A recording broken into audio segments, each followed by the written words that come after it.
ಒಂದೂರಲ್ಲಿ ಒಬ್ಬ ರಾಜ ಇರ್ತಾನೆ ಗುರು. ಅವನಿಗೆ ಪಕ್ಕದೂರಿನ ರಾಜ್ಕುಮಾರಿ ಮೇಲೆ ತುಂಬ ಇಷ್ಟ ಆಗ್ಬಿಡುತ್ತೆ. ಡೈರೆಕ್ಟ್ ಆಗಿ ಇಷ್ಟ ಅಂತ ಹೇಳೋಕ್ಕಾಗಲ್ವಲ್ಲ, ಅದಕ್ಕೆ ತಾನು ಸ್ನೇಹ ಬೆಳೆಸ್ತಾನೆ. ಸ್ನೇಹ ಬೆಳೆಸ್ತಾ ಬೆಳೆಸ್ತಾ ರಾಜ್ಕುಮಾರಿ ಜೊತೆ ತುಂಬ ಅಂದರೆ ತುಂಬ ಕ್ಲೋಸ್ ಆಗಿರ್ತಾನೆ. ಅವನಿಗೆ ಹೆಂಗೆ ಅಂದರೆ ಪ್ರತಿ ಕ್ಷಣನೂ ಅವಳ ಜೊತೆ ರಾಜ್ಕುಮಾರಿನ ಮೀಟ್ ಮಾಡ್ತಿರ್ತಾನೆ. ಬಟ್ ಒಂದು ದಿವಸ ಒಂದು ಫೈನ್ ಡೇ ನೋಡಿಬಿಟ್ಟು ಏನು ಮಾಡ್ತಾನೆ ಅಂದರೆ ಇಷ್ಟ ಅಂತ ಹೇಳ್ಬಿಡ್ತಾನೆ.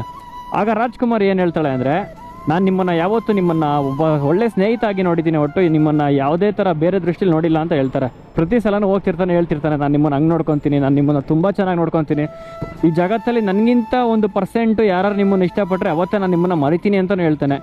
ಬಟ್ ಆ ರಾಜ್ಕುಮಾರಿ ಒಬ್ಬ ಟಾಕ್ಸಿಕ್ ವ್ಯಕ್ತಿ ಮೇಲೆ ಲವ್ ಆಗಿರುತ್ತೆ. ಆ ಟಾಕ್ಸಿಕ್ ವ್ಯಕ್ತಿ ಏನು ಮಾಡಿರ್ತಾನೆ ಅಂದರೆ, ಆ ರಾಜ್ಕುಮಾರಿನ ಸ್ಟಾರ್ಟಿಂಗ್ ಲವ್ ಮಾಡೋ ಥರ ಪ್ರಿಟೆಂಡ್ ಮಾಡಿ ಬಿಟ್ಟೋಗ್ಬಿಟ್ಟಿರ್ತಾನೆ. ಆದರೆ ಆ ರಾಜ್ಕುಮಾರಿ ಅವನು ಬಂದೇ ಬರ್ತಾನೆ ಅಂತ ದಿನ ಕಾಯ್ಕೊಂಡು ದೇವಸ್ಥಾನಕ್ಕೆ ಹೋದಾಗ ಕಣ್ಣೀರು ಹಾಕ್ಕೊಂಡು ಈ ಥರ ಎಲ್ಲ ಇರುತ್ತೆ.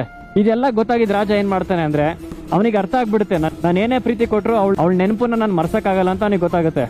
ಅದೇ ಥರ ನಮ್ಮ ಲೈಫಲ್ಲಿ ನಾವು ಇಷ್ಟಪಟ್ಟಿರೋ ವಸ್ತುನೇ ಆಗಲಿ ವ್ಯಕ್ತಿನೇ ಆಗಲಿ, ಒಂದು ಸಲ ನಾವು ಪ್ರೀತಿ ಕೊಟ್ಟು ಜೋಪಾನ ಮಾಡಿದಾಗ ಲಾಸ್ಟಿಗೆ ಅದನ್ನು ಫ್ರೀ ಬಿಟ್ಟಾಗ ಅವ್ರು ಇಷ್ಟಪಟ್ಟವ್ರ ಹತ್ರ ಹೋಗ್ತಾರಲ್ಲ, ಆಗಾಗ ಬೇಜಾರು ಮತ್ತಿನ್ಯಾವಾಗಲೂ ಆಗಲ್ಲ ಗುರು.